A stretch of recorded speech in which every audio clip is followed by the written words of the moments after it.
porque ouvir, porque respeitar, talvez pelo teu bem-estar.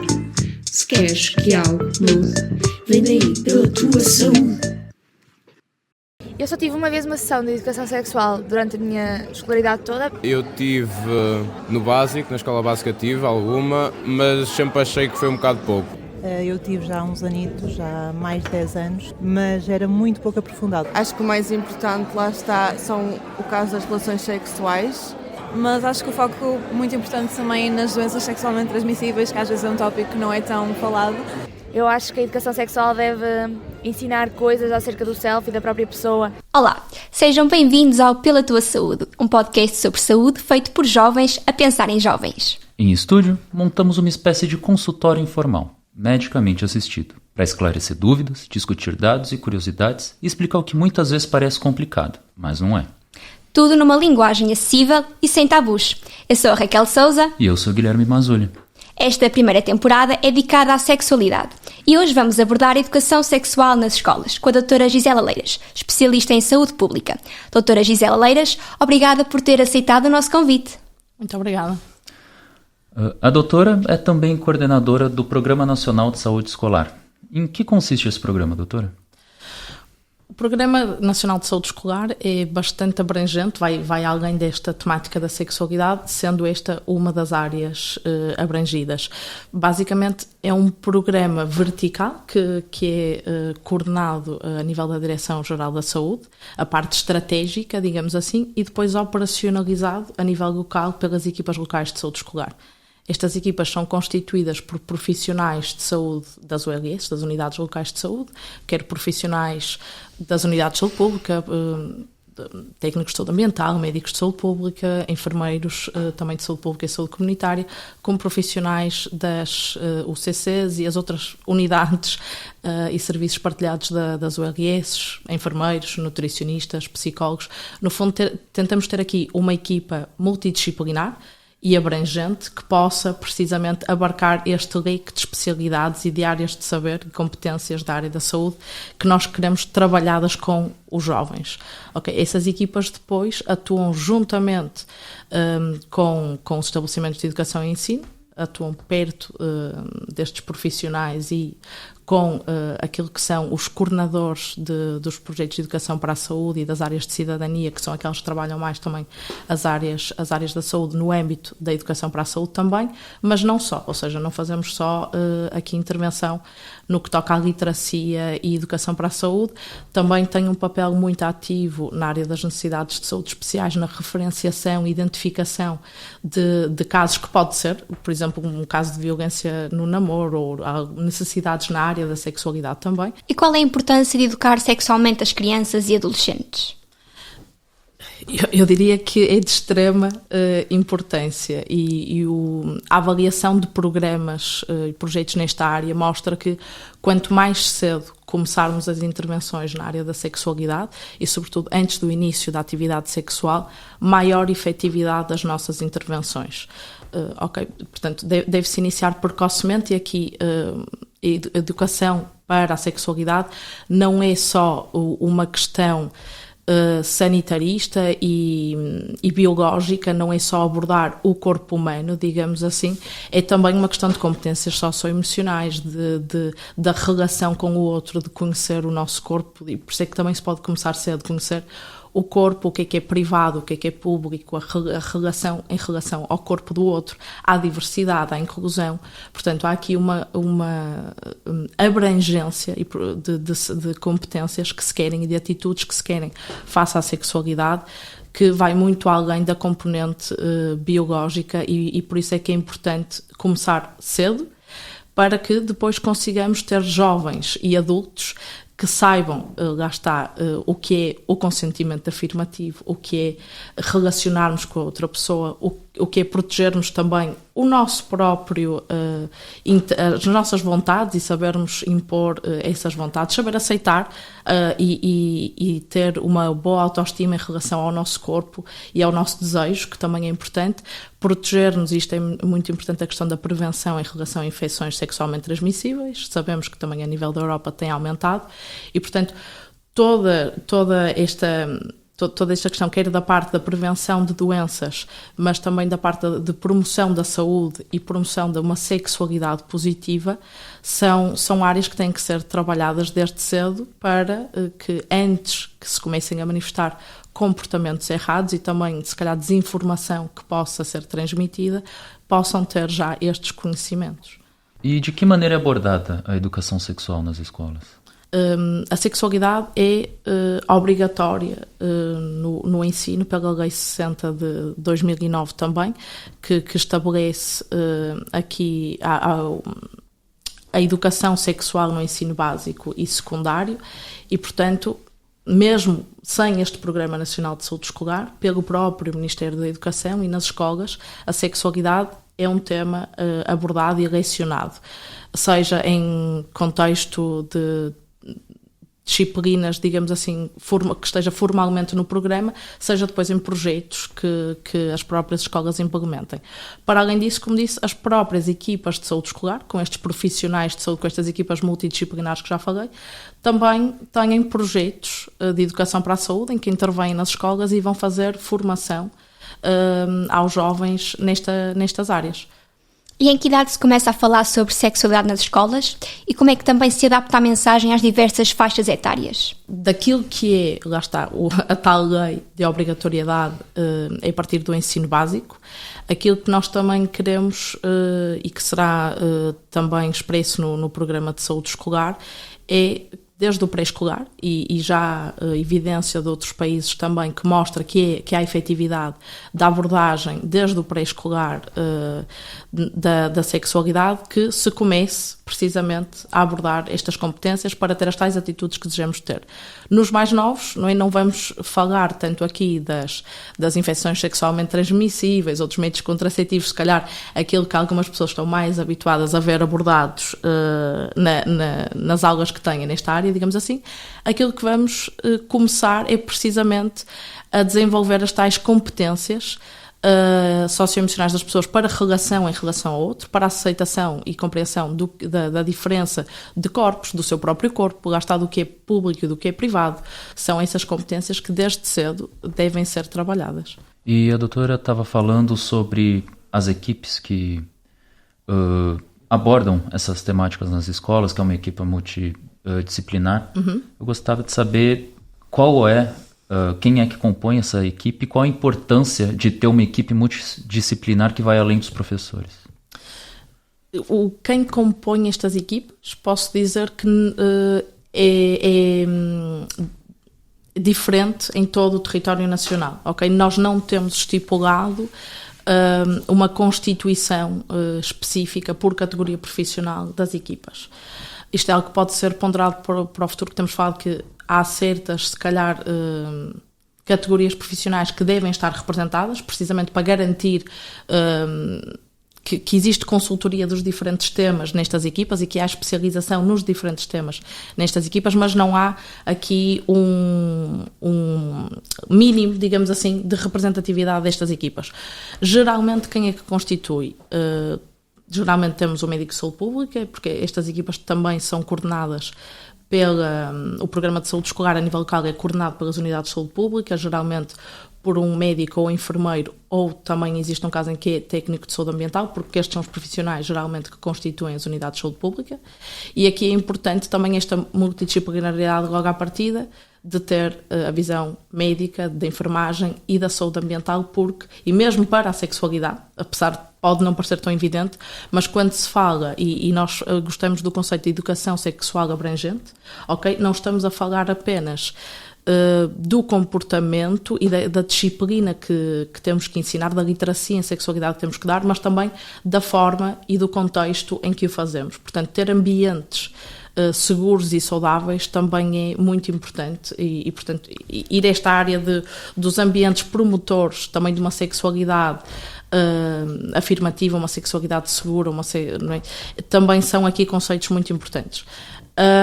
Para além disso, como disse, até diria o maior número de profissionais que nós temos na equipa de saúde escolar são enfermeiros das UCCs, das unidades de cuidados na comunidade, e depois também existem uma diversidade de profissionais de outras categorias aqui dos tais serviços partilhados das unidades locais de saúde, seja psicólogos, seja nutricionistas, médicos de família, fisioterapeutas, portanto poderemos ter diferentes especialidades. Não posso dizer que há aqui que todas as equipas tenham garantidamente estes profissionais. Ok? Gostaria de dizer que sim, que todas as equipas têm um psicólogo, todas as equipas têm um nutricionista, mas isso não é uma realidade que esteja em todo o território.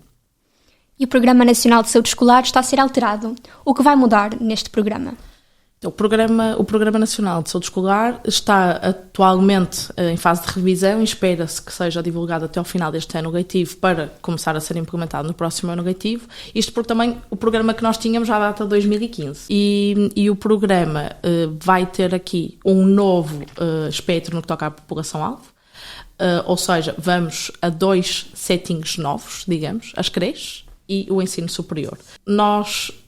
Todas as áreas, como já dissemos, incluindo a sexualidade, são áreas muito importantes de começar a abordar precocemente, quer em termos de estratégias de educação para a saúde, quer depois em termos de cuidados de saúde propriamente ditos, quer em termos do tal ambiente promotor de saúde, mas temos que garantir que aquilo que fazemos mostra efetividade, mostra resultados em saúde. Eu, no final, o que quero não é só garantir que falei destes temas com os jovens, é que o facto de eu ter falado destes temas com os jovens, que o facto de eu ter feito aquela intervenção daquela forma, no final fez com que, de facto, eles tivessem mais conhecimentos daquela área, que eles mudassem os seus comportamentos e que eles agora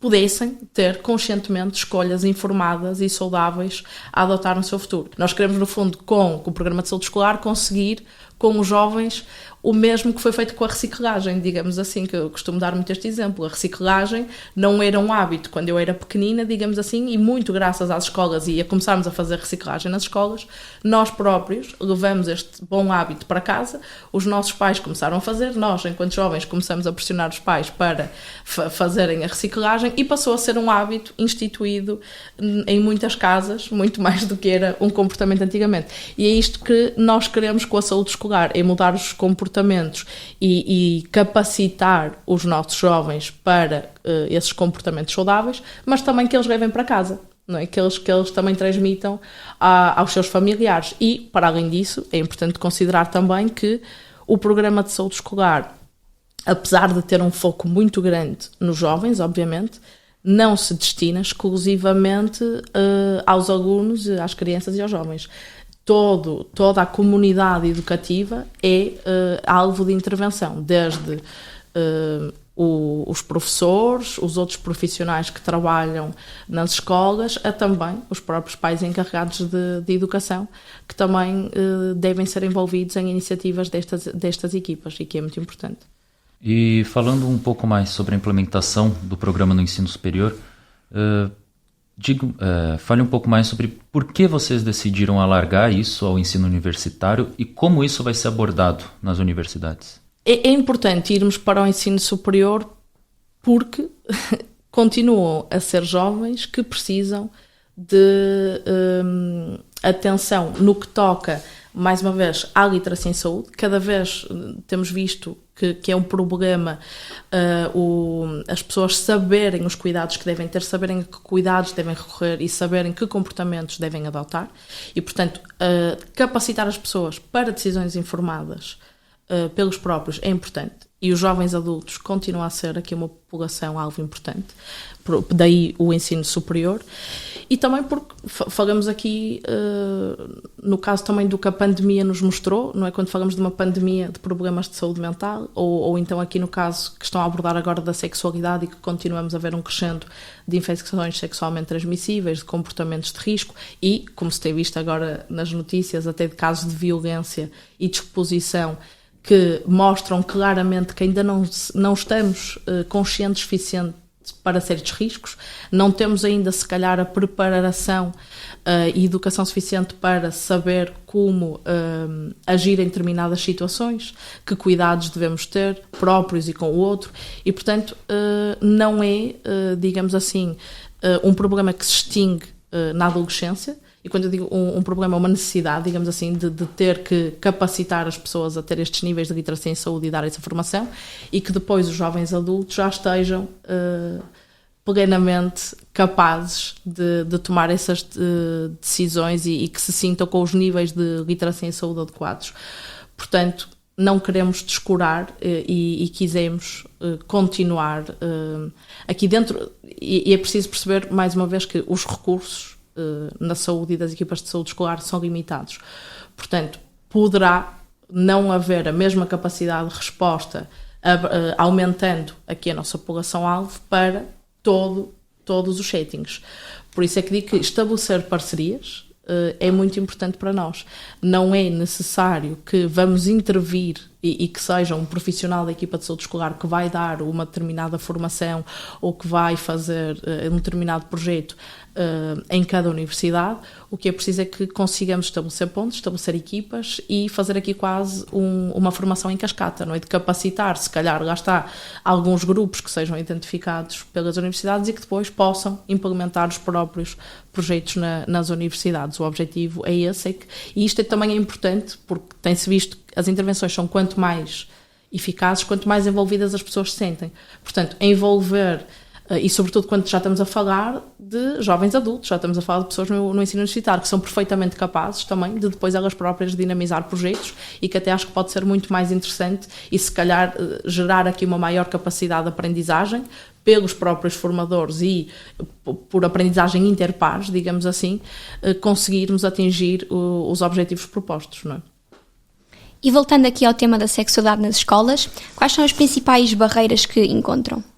Quando se fala em sexualidade e em termos de barreiras, há sempre tabus, como sabemos, há sempre estigmas associados a esta área. Eu não considero que seja uma barreira, eu considero que seja um tema a abordar, não é? Ou seja, é precisamente um dos objetivos na área da educação sexual abrangente, e nós também aqui no programa, quando falamos em educação sexual, falamos não só, lá está, em sexualidade, não só em relações sexuais, como já disse, mas em direitos e em inclusão, em competências socioemocionais. Isto é muito importante. E, portanto, os desafios acabam por ser simplesmente mais um objetivo a atingir, ok? Mais uma área que nós temos que abordar e desconstruir os estigmas. E áreas que ou seja, pode haver aqui também desafios, vamos falar agora das novas tecnologias, que sim, podem também ser consideradas como desafios, mas podem ser consideradas como um aliado. Tudo aquilo que é um desafio acaba por se tornar um objetivo para nós. Quando falo das novas tecnologias, também porque agora, não é, com o uso da inteligência artificial, o uso cada vez mais de computadores, internets, mídia, faz com que a informação passe muito rápido, que haja uma maior objetificação do corpo, que haja também uma maior exposição a certos conteúdos, haja um maior consumo de pornografia, por exemplo. Portanto, há aqui estes desafios, o que é que acabam por ser estes desafios? Vão ser os objetivos que nós vamos querer abordar, lá está, como áreas de saber, para que, face a essa exposição, face a este contexto em que nós vivemos, de uma era digital, de uma era de informação rápida, numa sociedade em que nós temos que adaptar o conteúdo e a forma de chegar aos jovens no programa, tornam-se, lá está, agora a adequação do programa face a este novo contexto. E quais são as principais dúvidas que as crianças e os adolescentes levam aos profissionais? Depende muito aqui das idades em que estamos a falar, obviamente. E também é de notar muitas vezes que, dependendo de quem está a dar a formação, por isso é que às vezes também ajuda ter profissionais da área da saúde a ir às escolas dar uma certa formação, porque às vezes um jovem pode se sentir mais confortável ou não com a pessoa que está todos os dias, ou com se calhar aquela pessoa que é o profissional de saúde e que podem não estar lá todos os dias. Portanto, depende de quem vai abordar e depende das idades. Muitas são, obviamente, na área dos métodos contraceptivos, que também é um dos temas muito abordado, e é uma questão importante, não é? Hoje em dia eu acho que também há aqui uma falsa sensação de segurança e também muita desinformação aqui na parte da utilização do preservativo, que continua a ser a medida mais eficaz que nós temos para prevenir infecções sexualmente transmissíveis. Há desinformação, e isto é um tema também muito abordado, às vezes aqui na utilização do preservativo para o sexo oral, que também é, mais uma vez, muito descurada a importância de utilizar o preservativo também para sexo oral. Outro problema que se tem visto nos jovens é a questão do chemsex, ok, de utilização de substâncias durante as relações sexuais, e tudo isso depois leva a que sintam que não há, digamos assim, a mesma performance sem esses meios adicionais, digamos assim, quando querem ter relações, e que também depois, para conseguirem atingir, é este um dos tais estímulos, para conseguirem atingir a tal performance, acham que não devem usar o preservativo. E este é um dos pontos, se calhar, mais abordados, é mesmo a questão do uso do preservativo, como utilizar, quando utilizar, costuma ser um desses pontos. Ao bocado falamos também aqui da comunidade, e eu pergunto-lhe qual é o papel dos pais na educação sexual das crianças e adolescentes. Os pais têm, mais uma vez, um papel crucial, ok? Quer no âmbito da educação que é dada nas escolas, quer, como sabemos, os pais também são os nossos educadores, não é? Eles transmitem-nos informação em casa. Às vezes também sabemos que podem não estar tão confortáveis em abordar certos temas, mas para isso é que também é um dos desígnios, digamos assim, do programa de saúde escolar. É se nós próprios conseguirmos abordar estes temas com os pais encarregados de educação e fazê-los sentir mais confortáveis a saber responder às perguntas de jovens, a saber abordar estes temas, lá está, desconstruir tabus, estigmas que possa haver. Portanto, isto também é importante para, no seu dia-a-dia, saberem lidar com questões que possam surgir. Isto é muito natural. Quer na própria discussão que pode haver face aos temas que são discutidos na escola. Como eu disse, é muito importante. Todos os temas e todas as intervenções que nós fazemos com os jovens, nós também queremos que cheguem a casa. Que cheguem a casa, quer aos pais, quer aos encarregados de educação, quer aos restantes familiares, e é importante que depois saibam de discutir estes temas, mantendo, não é, os princípios que são lecionados na escola, mantendo os tais princípios de inclusão, de assertividade, de uma sexualidade afirmativa, de saber falar também da importância do prazer e da tal autoestima, e de saber valorizar o próprio corpo, e não só saber dizer que é importante utilizar o preservativo, não é? Ou seja, é importante também nós conseguirmos abordar estes tópicos da educação sexual abrangente com aqueles que vão ser os principais influenciadores, diria assim, também dos comportamentos dos nossos jovens. E um cenário político internacional que é muito marcado pelo radicalismo, né, de opiniões, principalmente sobre essa parte de educação sexual nas escolas, há receio de que ocorram retrocessos nessa área, mesmo em Portugal? Eu penso que a política pode sempre influenciar para o bem e para o mal aquilo que se quer fazer em educação, em saúde, em qualquer contexto. Eu acho que nós neste momento temos, em termos de quadro legal, uma legislação que é favorável em Portugal, não é? Nós temos, como disse, uma lei que diz que é para abordar a sexualidade nas escolas, e isto é muito importante para nós, considero. Para além disso, para nós, enquanto Programa Nacional de Saúde Escolar, também é importante que até agora nós tivemos a sexualidade no programa. Não houve qualquer bloqueio em relação a essa área, e é algo que queremos manter, e, como disse, que seja uma abordagem abrangente, que inclua os direitos, que inclua a inclusão, que inclua as diversidades diversas que existem aqui no âmbito da sexualidade. E isso é algo que, a nível técnico, existe a evidência do que deve ser abordado, e que nós, enquanto Programa Nacional de Saúde Escolar, iremos sempre trabalhar com base na melhor evidência. E isto é importante para a saúde. E nós trabalhamos com aquilo que a ciência nos diz, com aquilo que deve ser abordado, com o contexto social e de saúde no qual vivemos, e é isto que iremos fazer. E até agora, felizmente, não tivemos qualquer problema em relação a isso. Os receios existem sempre, mas, como disse, qualquer desafio se torna um objetivo.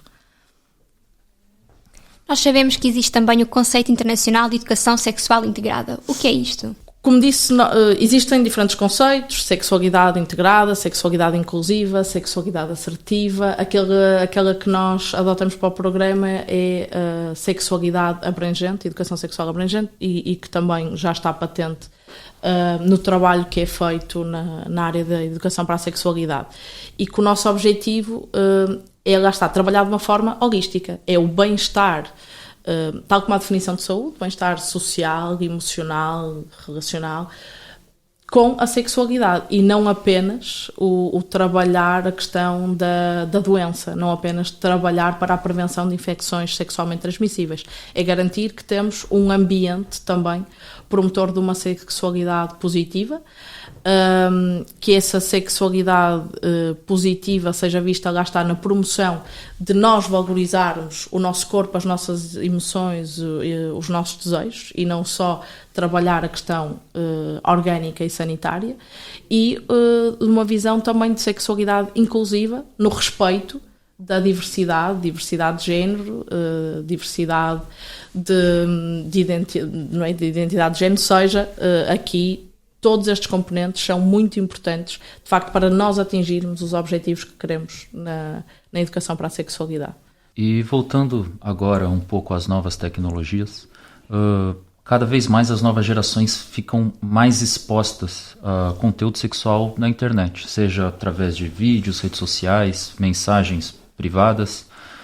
Como esse tema é tratado? Tem sido cada vez mais solicitado, lá está, que se comece a trabalhar a área da sexualidade pegando nestes novos temas, da exposição aos mídia, como disse, da parte da pornografia também, da exposição que existe, não só face a conteúdos de outros, mas à tal capacidade que nós temos de expor o que se passa na nossa comunidade escolar e de expor o corpo, se calhar o próprio e de outras pessoas, e da tal objetificação que existe do corpo associada às novas tecnologias.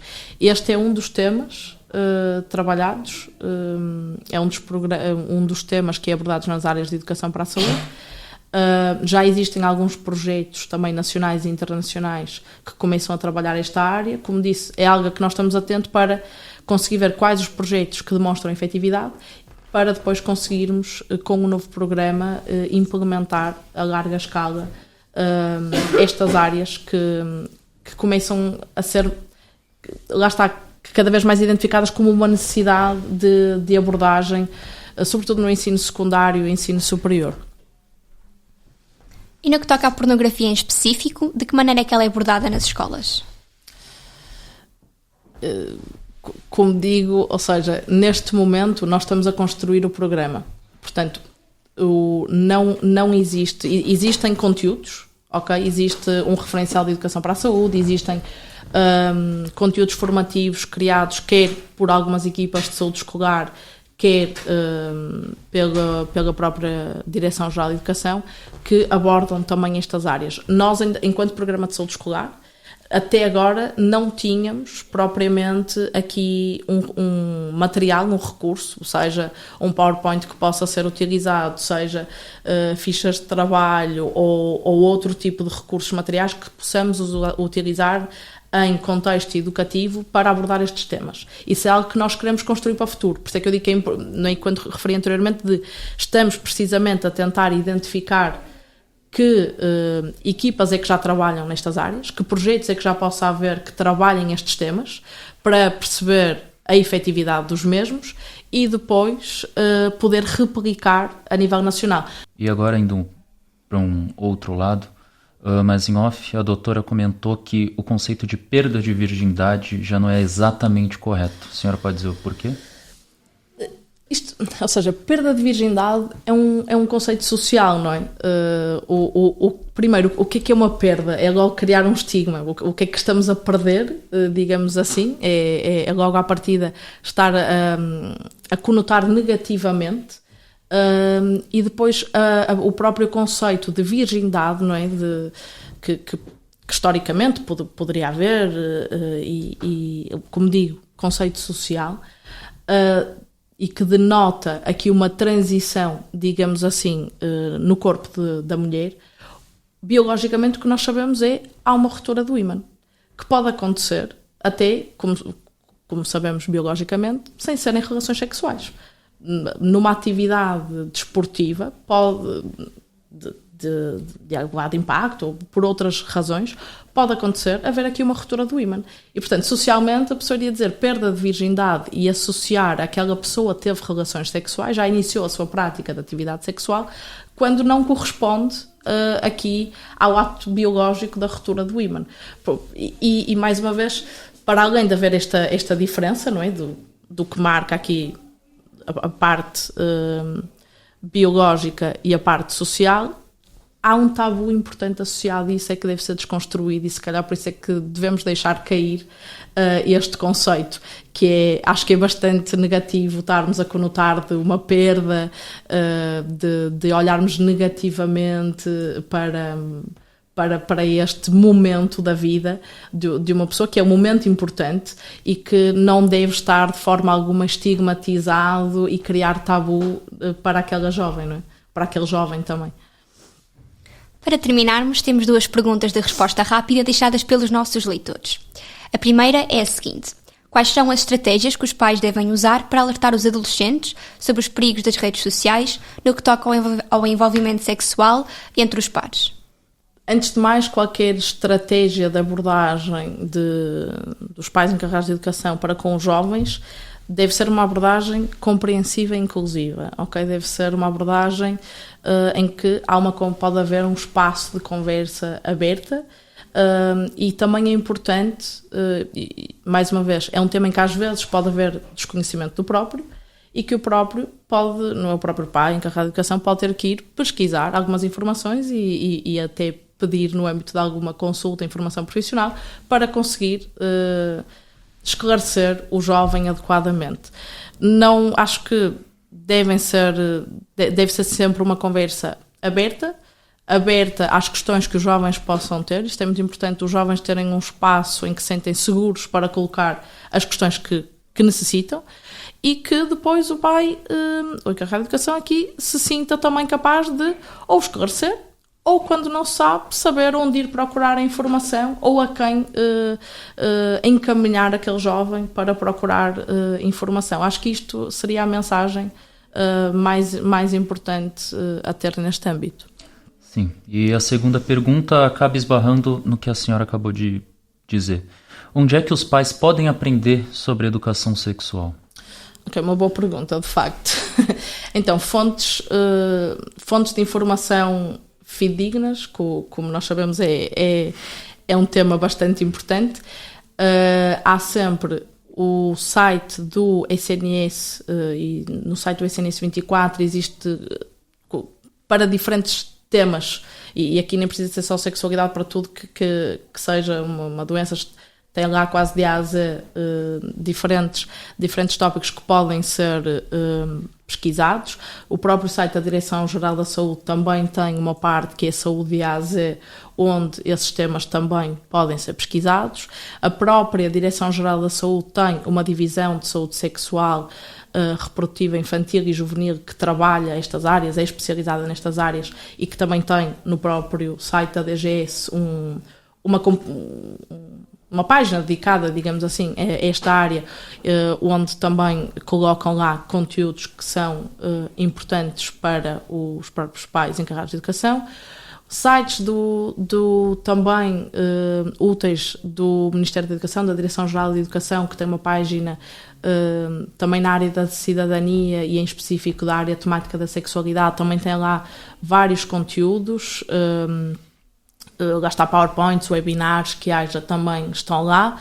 Nós, a partir de julho, setembro, lá está, queremos começar a ter uma página bastante ativa do programa de saúde escolar, como disse, a ter os tais recursos e, portanto, espero que a partir desse momento, e não sei quando é que este podcast irá para o ar, mas espero se nesse momento já houver, que também se possa divulgar essa página e os conteúdos que lá estarão, e teremos certamente conteúdo específico também, não só por idades, não só aqui por setting escolar, digamos assim, mas também para as tais populações diferentes que falamos dentro da comunidade educativa, sendo um importantíssimo contributo aqui para os pais encarregados de educação, portanto teremos esse conteúdo. E depois também existem sempre os sites internacionais da OMS, entre outros, que podem ser pesquisados. Obrigada, doutora Gisela Leiras. Fica por aqui este episódio do Pela Tua Saúde, o podcast do JPN sobre saúde feito de jovens para jovens. Obrigado por terem nos acompanhado na primeira temporada do Pela Tua Saúde. Esperamos que nesse conjunto de episódios tenham ficado a saber mais sobre sexualidade. Até a próxima! Porque ouvir, porque respeitar, talvez pelo teu bem-estar. Se queres que algo mude, vem daí pela tua saúde.